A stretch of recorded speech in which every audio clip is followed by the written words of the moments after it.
시청자 여러분 안녕하십니까? BOA 모닝뉴스 시작합니다. 미국과 한국, 일본의 외교당국이 바이든 행정부 출범 이후 처음으로 3자 회담을 열고 북한 문제 등을 논의했습니다. 동맹 강화와 대북 정책 조율에 초점을 맞췄습니다. 첫 소식 함지아 기자입니다. 바이든 행정부 출범 후 처음 실시된 미한일 외교당국 3자 회담에는 미국의 성김 국무부 동아시아 태평양 차관보 대행과 한국의 노규덕 외교부 한반도 평화교섭 본부장, 일본의 후나코시 다케이로 외무성 아시아 대양주 국장이 참석했습니다. 미국 국무부는 18일 보도자료를 통해 세 나라 대표가 북한 관련 공통의 도전 과제에 대한 의견을 교환하기 위해 바이든 행정부 출범 이후 첫 3자 협의를 가졌다고 밝혔습니다. 특히 바이든 행정부는 미국의 동맹 관계, 특히 동북아시아의 핵심 동맹인 일본, 한국과 관계 강화에 전념하고 있다면서 3자 회동은 이런 노력의 일환이자 바이든 행정부에서 진행 중인 대북 정책 검토를 배경으로 개최된 것이라고 설명했습니다. 또 김 차관보 대행이 후나코시 국장과 노 본부장에게 동북아시아와 좀 더 넓은 인도 태평양 지역에서 지속적인 파트너십에 감사를 표시했으며 참석자들은 현재 진행 중인 미국의 대북 정책 검토에 관해 논의하고 지속적인 긴밀한 협력과 조율의 중요성을 강조했다고 밝혔습니다. 이어 이들은 북한의 현 상황에 대한 평가를 공유하고 한반도의 비핵화, 평화와 안정 유지에 계속 전념하겠다는 뜻을 나타냈다고 전했습니다. 앞서 국무부는 북한 문제와 관련해 미한일 3국 공조 강화를 강조해왔습니다. And that will begin with the thorough policy review that you referred to. We are doing that in close consultation with our South Korean allies, with our Japanese allies, and with other allies and partners, both in the Indo-Pacific and more broadly as well. We need to have them with us if we are going to take an effective and ultimately successful approach vis-a-vis the challenge of North Korea's nuclear program, its ballistic missiles program, its other areas of concerns, and of course. 한국 외교부도 이날 미국, 일본의 외교당국자가 화상회의를 열고 북핵과 북한 문제를 논의했다고 밝혔습니다. 그러면서 한반도와 동북아 지역의 평화 안정에 관한 3자 협력의 유용성을 평가하고 적절한 시점에 후속 협의를 개최하기로 했다고 밝혔습니다. BOA 뉴스 함지아입니다. 미국과 한국 정부가 북한 문제에 대한 조율과 공조를 연일 강조하고 있는 가운데 두 나라의 대북 인식이 견해 차이를 넘어 단절된 상태라는 전문가들의 지적이 제기됐습니다. 특히 바이든 행정부 출범이 한 달도 안 된 상태에서 이어지는 한국 정부의 낙관적인 대북관과 대미 제한이 동맹 간 대북 전략 조율을 어렵게 만들 것이라는 우려가 이어지고 있습니다. 조상진 기자가 보도합니다.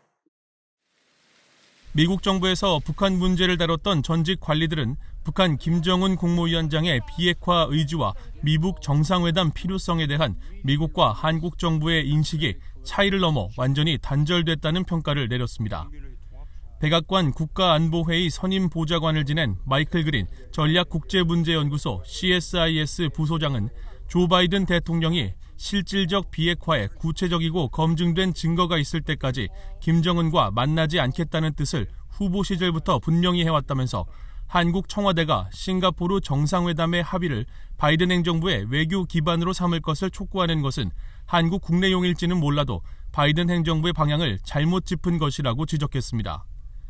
에반스 리비어 전 국무부 수석 부차관보는 싱가포르 정상회담을 출발점으로 삼아야 한다는 한국 정부의 제안에 대해 미국 조야에서 전임 트럼프 대통령의 접근법을 성공으로 간주하는 전문가는 거의 없다며 한국의 희망에 대해 매우 회의적이라고 설명했습니다. 그러면서 바이든 행정부 관리들도 이와 비슷한 견해를 갖고 있을 것이며 북한의 지속적인 핵무기 증강과 중단거리 미사일 시험을 사실상 허용한 트럼프 전 대통령의 접근법에 대해 미국과 한국 간에 이견이 있다고 분석했습니다. 반면에 소수 의견으로 수잔 손튼 전 차관보 대행은 미북 싱가포르 선언은 완벽하지 않지만 좋은 출발점이라며 바이든 행정부도 그렇게 말해야 한다고 생각한다고 밝혔습니다. 워싱턴의 전문가들은 김정은 위원장의 비핵화 의지에 대한 문재인 한국 대통령의 변함없는 신뢰도 미한 전략 공조의 기본 전제를 흔들 수 있는 근본적 이견으로 우려하고 있습니다. 토마스 컨트리맨 전 국무부 국제안보 비확산 담당 차관보는 김정은의 의도에 대해서 누구도 단언할 수 없다며 비핵화에 대한 김정은의 진정성은 북한과 미한 사이에 구체적이고 상호적인 조치를 취하는 신중한 협상 절차를 통해 시험해봐야 한다고 강조했습니다. 그러면서 미국과 한국은 상당한 진전과 북한의 방해 가능성에 모두 준비돼 있어야 하며 양국 정부 간 세밀한 양자 협의와 지속적인 미한일 동맹 강화가 필수적이라고 지적했습니다. 전문가들은 북한을 평가하고 정책 접근법을 도출하는 데 있어 미국과 한국은 많은 차이가 있다면서 바이든 행정부가 강조한 대북 정책 재검토 과정에서 이 같은 동맹 간 인식차 문제가 집중적으로 다뤄질 것이라고 전망했습니다. VOA 뉴스 조상진입니다. 미국과 한국의 한반도 전문가들은 한국의 문재인 정부가 미국과 중국 사이 명확한 입장을 취해야 한다고 지적했습니다. 또 한국이 어려운 선택을 할 때 미국의 역할도 중요하다고 강조했습니다. 이조은 기자입니다. 워싱턴의 민간 연구단체 전략국제문제연구소 CSIS가 주최한 토론회에서 보니 글레이저 CSIS 선임 고문은 중국이 바이든 행정부의 동맹 강화 기조를 우려하고 있다며 이를 보여주는 한 예로 한국과의 관계 개선 노력을 거론했습니다. China has always wanted to weaken U.S. alliances. This is a policy that goes back to the mid-1990s. They call U.S. alliances Cold War relics, and I think they see South Korea as the weakest link. 한국의 위성락 전 러시아 대사는 한국이 미국과 중국 사이에 사안이 발생할 때마다 양국 사이에서 흔들렸다며 한국의 문재인 정부가 미중 사이 일관된 정책 없이 이른바 전략적 모호성을 취했기 때문이라면서 이 문제는 미국과 중국 사이의 선택이 아니라 한국의 방향을 결정하는 것이라고 강조했습니다.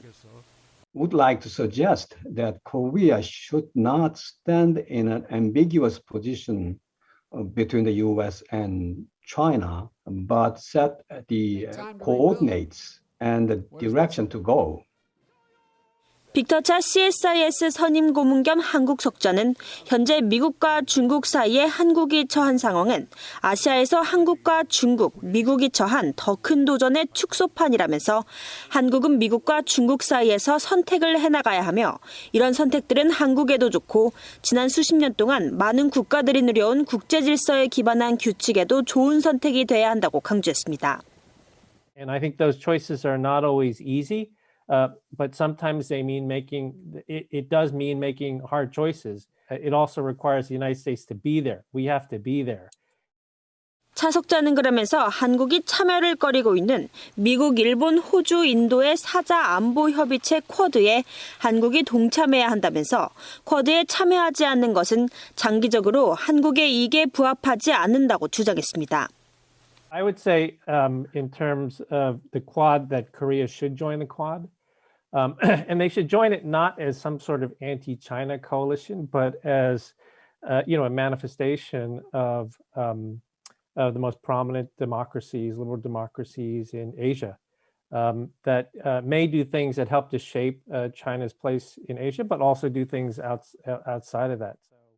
한국의 정재호 서울대 교수는 과거 고고도 미사일 방어 체계 사드의 한국 배치는 미국과 한국 동맹의 공동 결정이었지만 이로 인해 중국이 한국의 경제적 보복 조치를 가할 때 미국은 충분한 역할을 하지 않았다고 지적했습니다.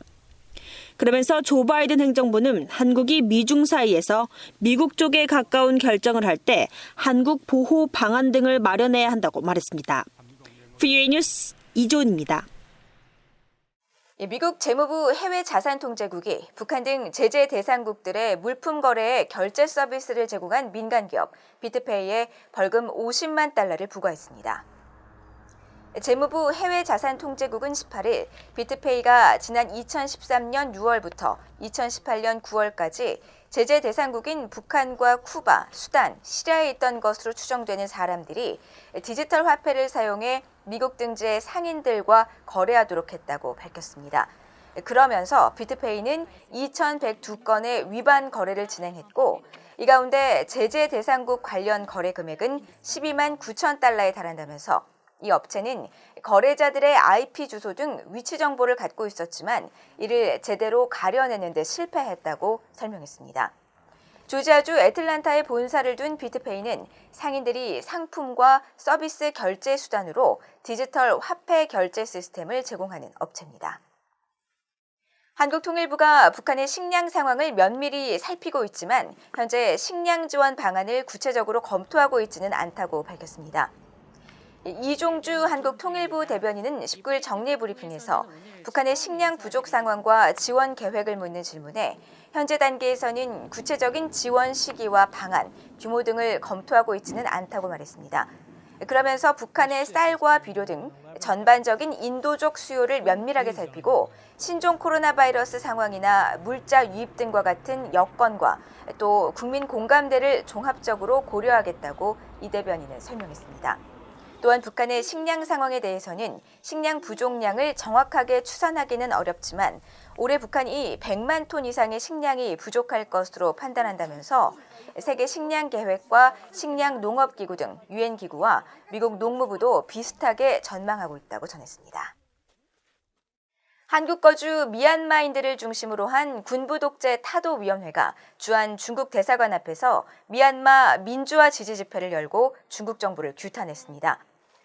한국 주재 미얀마의 민주활동가와 노동자, 유학생, 미얀마 정보 커뮤니티 미야비지가 연대한 시민단체 미얀마 군부 독재타도위원회는 19일 서울에 있는 주한 중국 대사관 앞에서 집회를 열고 미얀마 군부 세력의 배후에 중국이 있다면서 중국은 미얀마 군부 쿠데타 세력 지원을 즉각 중단하고 미얀마의 민주화를 방해하는 어떠한 행위도 하지 말라고 촉구했습니다.